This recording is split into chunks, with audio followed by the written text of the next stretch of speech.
DIG Harun, অতিরিক্ত IGP Habib, অতিরিক্ত DIG বিপ্লব, এ সকল নিকৃষ্ট। না, আমরা চাই যে আমরা রাজনৈতিক প্রভাব মুক্ত হব, আমাদের ভিতরে রাজনৈতিক প্রভাব থাকবে না। আমরা একটা স্বতন্ত্র বাহিনী হিসাবে রাষ্ট্রের কাজ করতে চাই, কোনো রাজনৈতিক দলের কোনো ছত্রছায়ায় আমরা থাকতে চাই না। না না না, আমরা এটাই চাই যে আমরা নতুন নেতৃত্ব যারাই আসুক, আমরা রাজনৈতিক প্রভাব মুক্ত চাই। আমাদের লোক ফুটবলের মতো, আমরা ফুটবলের মতো, বুঝছেন, আমাদের রাজনৈতিক প্রতিহিংসা কারণে রাজনৈতিকভাবে আমাদেরকে হেনস্থা করা হয়।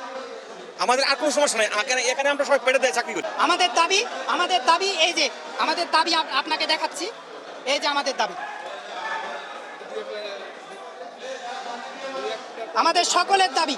আমি চাকরি ছেড়ে দিতে চাই, আমি আর এই চাকরি করবো না। তো যে চাকরিতে আমার ভাইকে মেরে ফেলা হয়েছে, আমার সহকর্মী ভাইকে পুড়িয়ে মারা হয়েছে, আমাদের থানাকে লুটপাট করে নিয়ে গেছে, সম্পদ না হয়, এটাই আমাদের একমাত্র দাবি।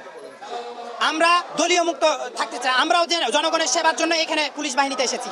আমি আমার বিগত 13 বছর চাকরির জীবনে চায়নাও কারো কাছ থেকে নিইনি, বরঞ্চ নিজ পকেট থেকে খরচ করেছি। এমনও সময় গেছে যে মানুষের উপকার করতে যে নিজেরই চাকরি থাকে না, এরকম পরিস্থিতিতে আমি মানুষের সেবা করেছি। আমাদের সবাই না, আমাদের পুলিশ বাহিনীর ঊর্ধ্বতন কর্মকর্তাদের বিচার চাই। এদের কারণে আমাদের ভাইদের হত্যা হয়েছে। হারুন, আইজিপি আব্দুল্লাল মামুন, তারপরে মনিরুল, তারপর আরও নাম না জানা অনেকই আছে যারা মানে তাদের হাজার হাজার কোটি টাকা, আমাদের ব্যাংকের টাকা লুট করেছে এই বেনজির। অন্য কোনো টাকা না, তাদের এই বেনজির মাদার চোতের বাচ্চা, এই সোরের বাচ্চা আমাদের ব্যাংকটাকে লুট করে খেয়েছে। শহীদুল হক আইজিপি, এও লুট করে খাইছে। বর্তমান আইজিপি যে ছিল সেও লুট করে খাইছে।